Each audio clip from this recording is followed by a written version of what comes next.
I always say one of the most rewarding parts of my career is the mentoring of really super smart engineers. I've been very, very lucky to have done that in Russia, in Guyana, even in the States. I've got a fair few years still under my belt where I believe I'd be a great mentor. I still love the industry and what I do so much, what it's given me personally, but I still feel like I could give back a lot more. Great opportunity. Yeah, I'd do that again in a heartbeat. A lot has changed in the oil and gas industry in recent years. Technology and process has advanced. AI is quickly changing the way engineers work. The energy transition is influencing the direction of the industry, and health and safety is more important than ever. I'm Matt Nicholson, and today on Engineering Pro, we'll be talking to Jayne Arlidge, a digital innovator and advisor, about her impressive 39-year career in the oil and gas sector. We discuss more of Jayne's story and career in reflection in part 1 of this podcast. But for this episode, we look back at some of the highlights of Jayne's career, how the oil and gas industry has changed over that time, her current work in supporting companies and individuals in the industry, and her plans in the oil and gas sector. So we've talked a little bit about FPSOs, and I know from your history you've done a lot of work within, or certainly quite recently, around FPSOs and digitalization. But thinking a bit more about what we've talked about so far, what would you say is your most inspirational career moment, really? The career-defining moment, the one that means everything to me. Obviously, many of them do. It's really hard to point one, but there has been one particular one that, in the last few years that I would say was the best of I could have imagined for me. It's when we built the world's first remote-controlled FPSO. At first, people were like, we don't ever want to take people offshore and put them on land. It's taking away jobs. There's a fear factor because it's new. But what we realized very quickly was it had absolutely nothing to do with that. There are parts of the control system that, whether you're in the control room controlling or whether you're 300 kilometers away controlling, you can do either. What you're doing is freeing up really important bed space. On an FPSO, you've only got 130 to 150 beds. That's it. So if I can give those beds to scaffolders or more maintenance people, if I can give them the beds for other activities that keeps the vessel cleaner, tidier, more safe, why can't I move the control room somewhere else? And that was the fabulousness of it. And that's when we first fired it up, everyone was like, right, now I get it. Instead of flying vendors out, taking up bed space, you can have them in a control room, and it doesn't matter where that control room is. Those people aren't going off on the deck anyway. Yeah. Right? So why not put it somewhere else? And as long as it's cyber secure and it's safe and it's ABS class rated, when everybody starts getting comfortable with that, you realize there's so much potential in doing that. That, like I said, the bed space is premium. If that person's in the control room all day or never actually going out on deck, why are they there? Why can't we put it in another place and do exactly the same job? Yeah, and then you can use people from across the world as well, because that Absolutely. control room can be anywhere. So if you're missing key skills, right, you can bring that in without having to fly them to the vessel itself. They can be working from anywhere. And then now you're starting to talk about hundreds of thousands of dollars of savings as well. But like I said, the real focus is that bed space can be used for something more important. Yeah. And then again, it's that safety factor, it's the maintenance of the facility, it becomes better and better and better. And with technology such as the 24/7 video conferencing, that you're in the control room with the control room operator, exactly like you and I are. That technology now is just amazing, is that we can talk to each other even if we're 300 kilometers apart. Just as easy as if I walked in a control room. In fact, a little bit more efficiently, because you're looking at me on a screen right next to you. Yeah. It surprised me how good it turned out, and how quick it turned out. The technology, it literally took 2 years to go from a vision, creating a very small team, very like-minded visionaries, a strategy, finding that the technology's out there, selecting the technology, which is a selection process in itself, writing the new manuals, writing the new operations procedures, to firing one up was literally 2 years, and COVID happened in the middle of all of this as well. And then realizing, we want another 6. So building a giant operations room on shore for another 6 vessels, it was a 2-year journey. And I'd say that, you know, people like SBM, the people of SBM are just so good, you know, open-minded. Yes, we can do it. ABS, you know, the shipping company that has to certify it.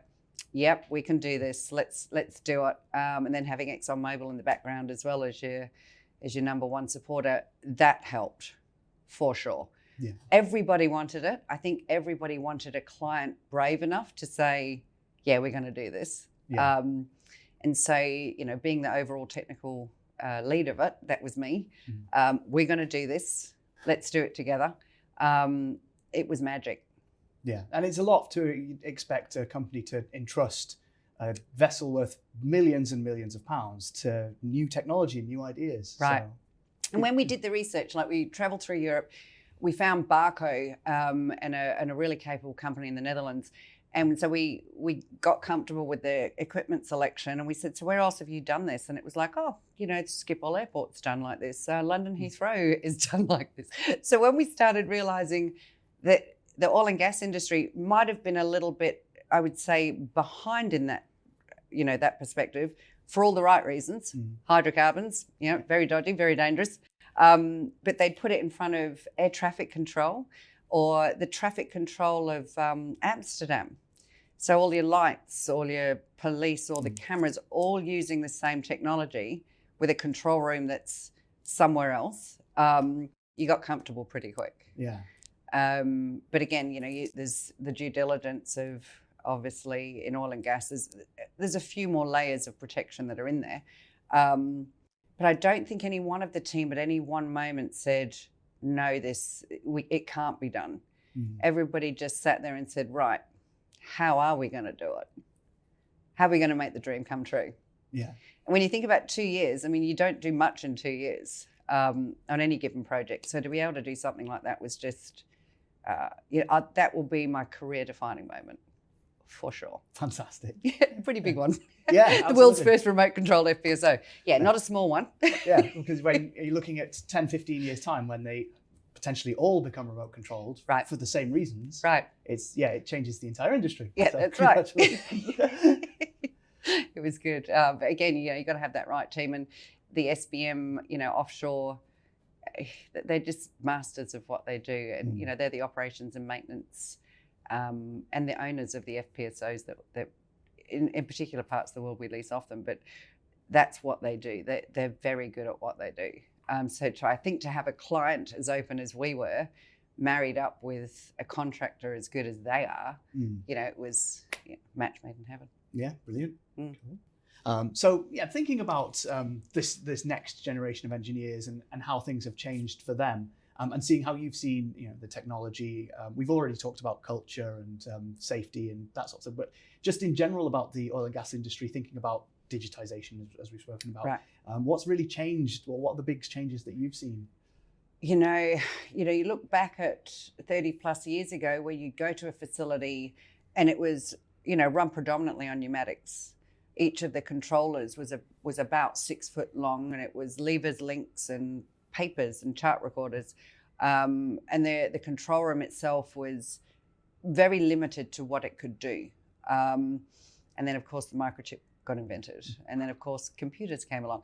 And I've been really lucky to have seen that, and to have been part of that, to watch it go from giant paper chart controllers to a microchip-based server computer that can handle hundreds and hundreds, and if not thousands of controllers, as opposed to having these individual physical controllers. That's been amazing to me, but it shows the power of technology. And if I can say that I've seen that in 30 years, imagine what the next 30 years is going to see. You know, from an automation person's life, this is where AI is going to get really, you know, extremely powerful, extremely efficient. And like I said, anytime you can prevent a safety incident from happening, you know, you should be all hands in on this. Yeah. And I think that's where the power of AI is going to come in, is that, you know, it's going to help you see where you could have made a mistake. It's still never going to take the position of the person that has the last authority to actually say yay or nay. But to me, it's that, when you're going through 3,000 graphics in a day as an operator to try and find out what it is that's taken you down, what it is that's holding you out from starting, if you could have that bit of intelligence helping you, that's mind-blowing. Yeah. Nobody can look through 3,000 graphics in the average control system. They can't. It's too much. And then you've got all the multiple different control systems feeding into that as well. But yeah, that power of making the brain smarter, which is the centralized control system and safety system, to me, I'm all in for it. Now, does it mean it's controlling? I don't think at this stage it does. It's not, to me, going to be the definitive person that's controlling everything. But can it help you find mistakes? Can it help you troubleshoot? Can it help you become more efficient? Can it help you show you that you're going to have an incident that you might not have seen coming? And as you were saying, RAM efficiency, risk assessments, all that sort of thing. Really, really important stuff. Yeah. And then the other part with risk assessments too, if you could have AI look through all the risk assessments you've previously done and look for commonality, most of the time it's 20 people getting put in a room. It might be the first time they've seen this particular piece of machinery or piece of equipment or a system that you're assessing. If AI could actually pull out history for you, I mean, that in itself is monumental. Hey, when we did this last time, it caused this to happen. It should have been risked higher. Yeah. When we did this last time, this happened, it can be risked lower. So again, you're looking at all that history that the internet gives you without having to go through the internet. Yeah, it's pattern recognition in secondary data, which is... It's smart. Yeah, research on its own, when you think of data research and stuff, that's a massive job in itself, and it saves, you get a human who's gone from spending all of their time, like you say, trawling the internet, trawling data archives.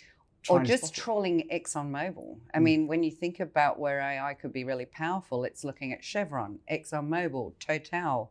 It's looking at industry as a whole, which you don't have. I don't have the access to look at Total incidents or Chevron incidents, and vice versa. Well, now we're looking at incidents as a creative whole. And now we're really seeing, what's happened across the industry, not just what's happened in your own company. So it becomes really, really powerful. Yeah. Yeah. So yeah, I think that's really important information, how the industry and technology has changed. And obviously we've talked about how people are the forefront of all of this change, and they drive the technology, and they're responsible for that technology and that change. So for an engineer who's looking to get into the industry, or engineers who are in other fields and might want to transition, what do you think are the things, what sort of advice would you give these engineers? What are the things that make a great oil and gas engineer in your mind? I get asked this question a lot, and within the ExxonMobil ranks, it's referred to as what's the it factor, and I think for different people, it's different things. But I'll tell you something that's really to the heart of what I would give advice on. You don't have to be 100% qualified to do a role. In fact, if you are, it's probably not the role for you. For me, it's the enthusiasm. It's the stories of safety back at home.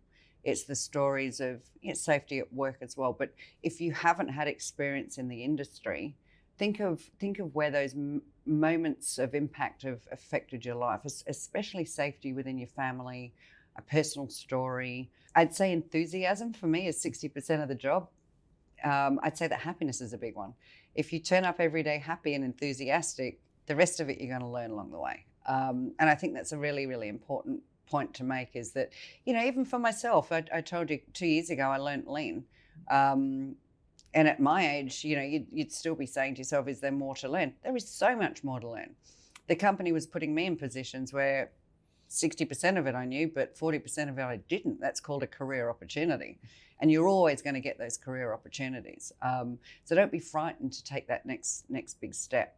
So happiness, enthusiasm, and I'd say my biggest thing is say yes to everything. People aren't going to ask you to do something they don't think you're capable of. It might be you that doesn't think you're capable of it, but believe me, you're going to have the right people around you to make sure you are going to be capable of it. Be prepared to fail. God, I fail every day. Matt, I fail every day at something, but I also learn something every day. So failure, you can turn it around to be a wonderful learning opportunity. no matter how it comes. So again, happiness, say yes to everything. Don't be frightened of failure. It's a great learning curve. It's that step closer to learning how to succeed, really. Yeah, well, that's right. You're not going to do it again. Exactly. But I think that's actually, there's also a really good point there, I think, around hard skills, technical skills that can be taught by employers, and they know this. And what can't be taught is the soft skills, the people skills, your enthusiasm, how you are as a person. Getting those skills are arguably more important than the technical stuff, because you can learn that either through education or 100%. Through internship, apprenticeship, or on the job, and you can be taught that. Yeah, it's definitely the soft skills. And I know when I've done interviews for, for various disciplines, instrumentation, electrical, automation, cybersecurity, digital, they're the things that I look for is, how's this person going to fit in the team? And so you're looking for those soft skills. The rest of it, we're all going to get together as a team and teach you. So don't worry about that. And obviously in our industry, safety. Yeah, absolutely. And it's the impression I've had throughout our interview as well, is that's kind of the mindset that you've had that's driven your career, is who you are and how you feel as a person. Right. And taking those opportunities, being involved and taking those extra steps personally, and then learning along the way has kind of driven you. So it's a perfect example. Yes. Just do as Jayne does and you'll succeed. Yeah, we'll put that one on my LinkedIn profile. So you had the opportunity to retire from your last role at a very high position. What was it that prompted the retirement, the early retirement, and also what prompted you to come back? That is an excellent question. First and foremost, the opportunities that ExxonMobil gave me, absolutely phenomenal. They don't just give you opportunities in your career, they also give you the opportunity to become financially independent. They teach you how to be financially smart. So when the opportunity came for me, which was hitting the requirements of 55 and having the years service that I had, I realized that putting Jayne first was a good idea. I realized that I really wanted to travel more. I'd realized that ExxonMobil had set me up fabulously to be able to do this. So I decided to have a career break. And I would see, retirement is such a big word. For me, it's a career break. And again, the opportunity was given to me by ExxonMobil. So truly grateful that happened. And so my career break wanted to be the last 7 months of traveling around France, Spain, Portugal, parts of the UK, reconnecting with myself, and just really getting to see Western Europe in all its fineness, as opposed to doing a quick holiday somewhere. And in that time, I've been able to really slow down. And it's been quite amazing when you've had a 30+ year career of go, go, go, that 7 months of sitting back and thinking about yourself, where you are in life, where you want to be. It's really good for you to do that. It's totally good for you to do that. I took a Tony Robbins. Tony Robbins is the guru of personal development in America. And one of the courses that he does is called Unleash the Power Within, which kind of sounds like something you would do in your early part of your career, which a lot of people do. I did it in the very latter part of my career because what I wanted to do was reconnect with Jayne. Who is Jayne? What does she want out of life? And you get so busy that you forget to do that. We're all very driven around gap analysis from a technical perspective. Have you ever done that to yourself in life? And what I realized was that I hadn't. I'd achieved lots of things, but I realized I really wanted more out of life than I was getting. So sat down with Tony Robbins, figured out where I was, where I wanted to be, looked at the gaps, closed the gaps, and said, right, I'm ready to go. And I'm really proud of myself for doing that. I really am proud of myself for doing that. I know a lot of people wait for various reasons.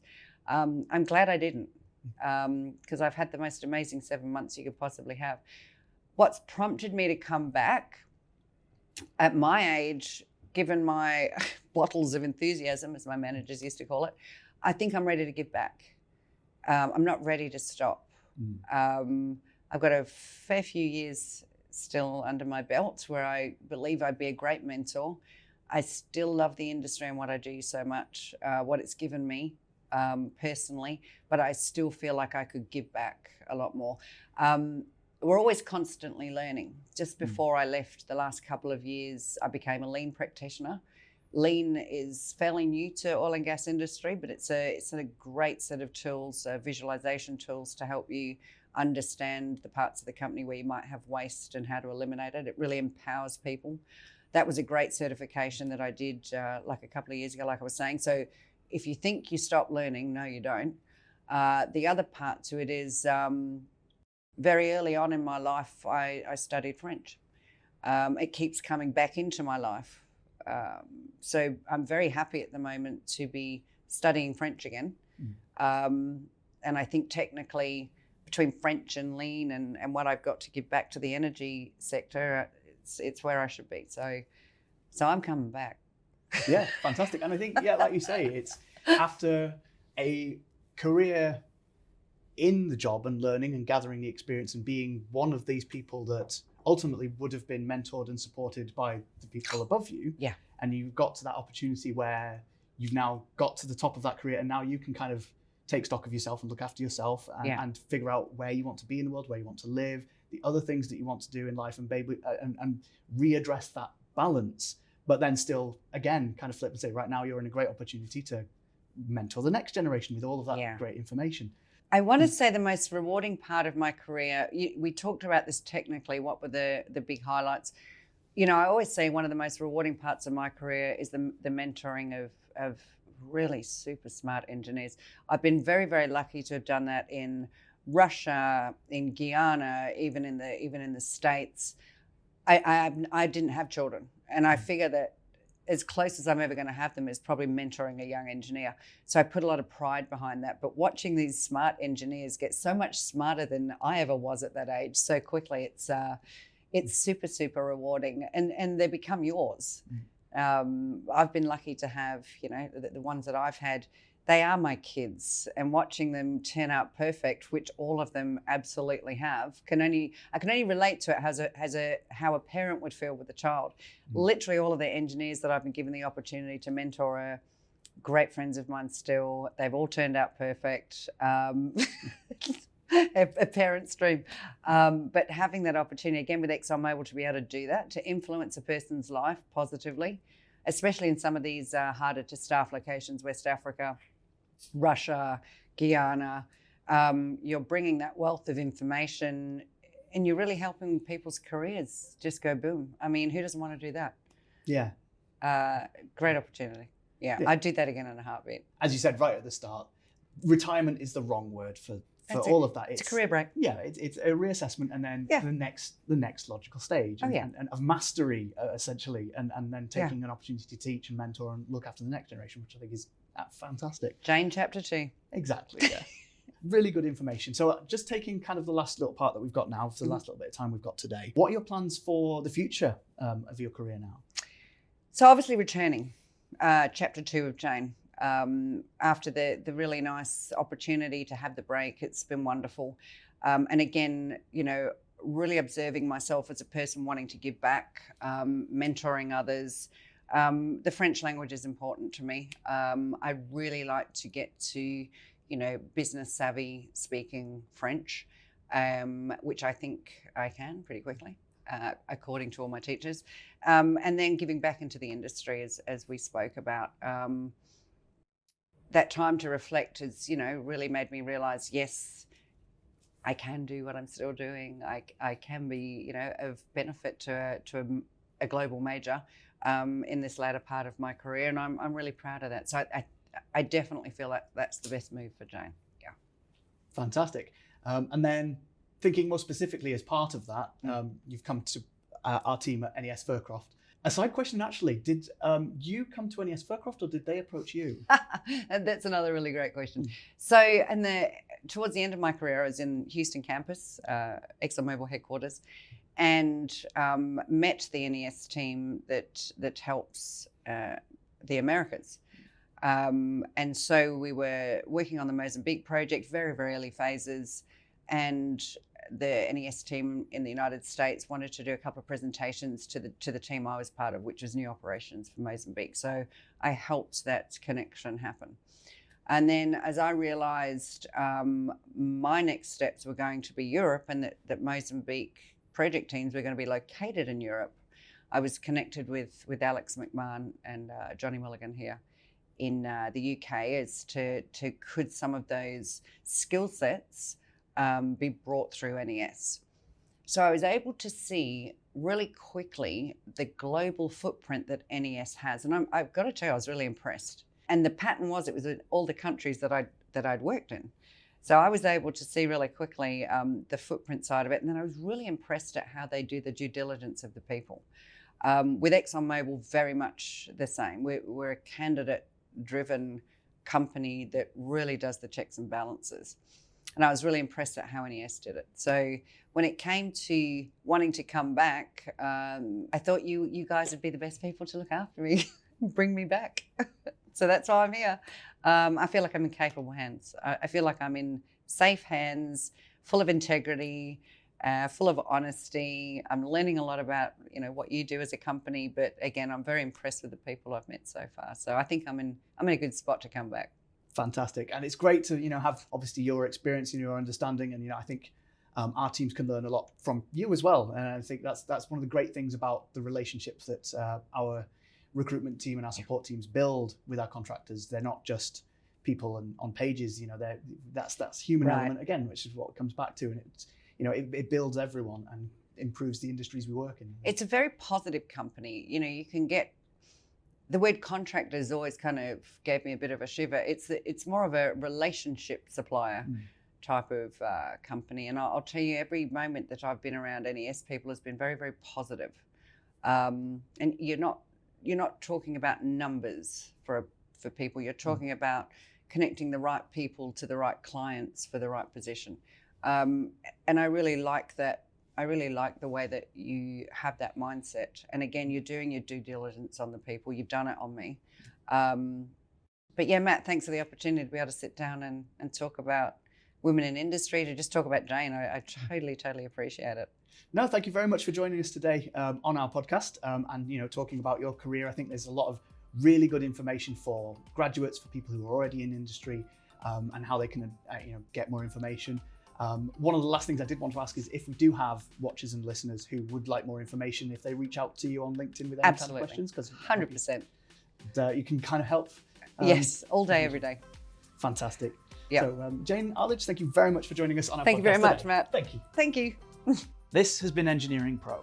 I'm Matt Nicholson, and today we had the pleasure of speaking with our guest, Jayne Arlidge, in the second of our two-part discussion about her career and insights in the oil and gas industry. If you enjoyed this episode and want to learn more about starting or advancing your career in this field, please visit our website at www.nesfurcroft.com. There you can find new job openings, register your details, and access more helpful content about the sectors we operate in and the opportunities they offer. Thanks for watching and listening.